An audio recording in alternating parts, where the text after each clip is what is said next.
Clifford, you have to help me!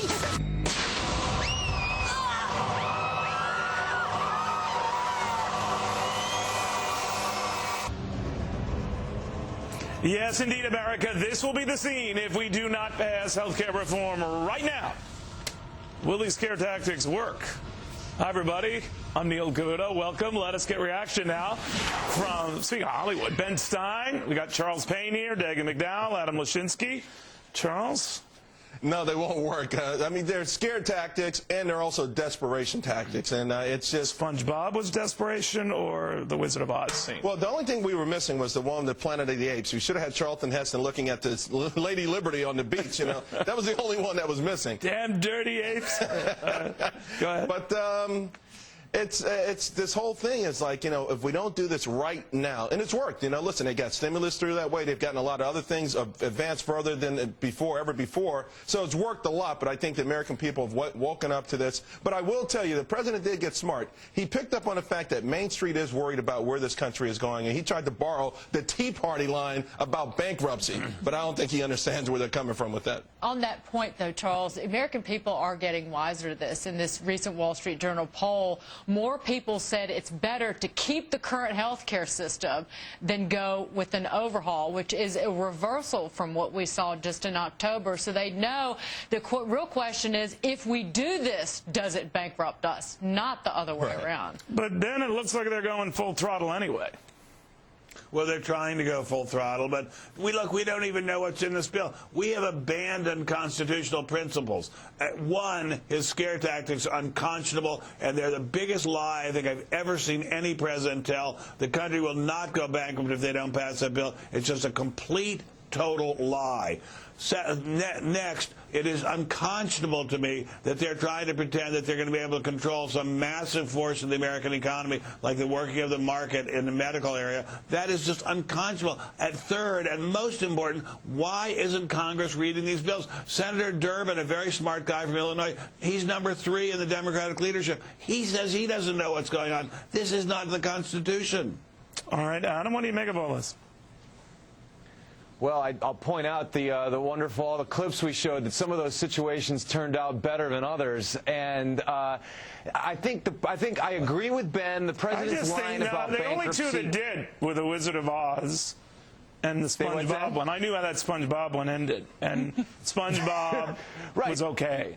Right, the Wizard of Oz worked out pretty well for Dorothy in the end, right? But we can't say the same for the people on the Well, the world ended in color, is what I'm saying. The world ended in color. Right. I think the bankruptcy line's a bad one. You know, there's more pressing issues than health care for the federal government's budget. You know, Social Security is a really wonky topic that maybe if you wanted to have a serious conversation would be a better one. You know, as for Biden's line, the funny thing is, look, I don't think, Neil, we should have a vote by Christmas, that we have to have a vote by Christmas. I think we should take as much time as we need to get a good bill, not a bad bill. Having said that, Biden may be right. I mean, politically, he may be making an accurate statement there, but if we don't get it done now, the can will get kicked down the road for another political generation. That's the way these things tend to work. Dig?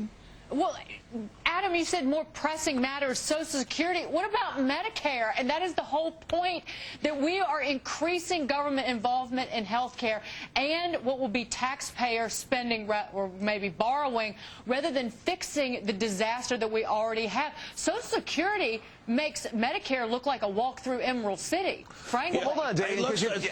Actually, Dagan, you're changing the subject in a kind of interesting way. No, because, no, I mean, no, I'm not changing the subject. No, she's not. She's not, Adam. With the greatest possible respect to you and your super hip jacket today, this problem is that when government gets involved in spending money, they absolutely go hog wild. They go out of control. They spend all the money they can see, and then they print more and spend that. The idea that they're going to be able to fix the government will fix the problem and government will spend less is absolutely comical. I didn't get a chance to finish my point, which was that one of the reasons why a lot of people...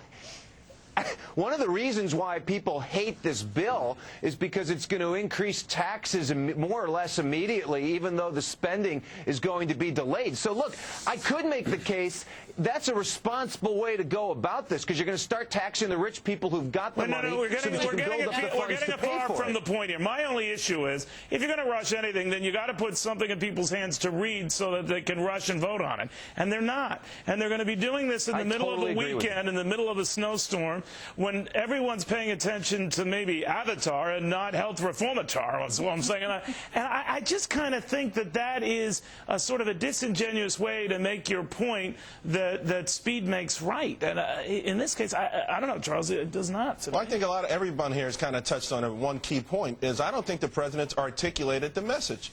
And instead, he's been able to use fear all year long, the fear, the economy's sinking, unemployment. He's been able to use that fire in the movie theater sort of thing to get by with a lot of things. And now that the smoke is starting to settle a little bit, and he's got to articulate the message, they go for these sort of tactics. No, it's bankruptcy. No, explain, connect the dots, and maybe people will feel better about it. But I don't think they can connect the dots. The Constitution is supposed to be about legislators reading the law, that's Article 1 of the Constitution, and thinking about it and passing it. It's not supposed to be about some mumbo-jumbo that even the president, even the high-ranking officials of the majority party don't know what's going on. Look, we have in this president not only a stunning liar, although he has some very good qualities, I have to say, and other than that, but also a man who is betraying the Constitution. The Constitution is about responsible legislative action. Where is it? So I don't think he's lying. You call someone a stunning liar, but not a bad guy. I know many liars who are nice guys. Okay, well, he's a liar, but he's a nice guy. I want to say, Neil, All right, guys, we're going to take a break now. Don't talk anymore, because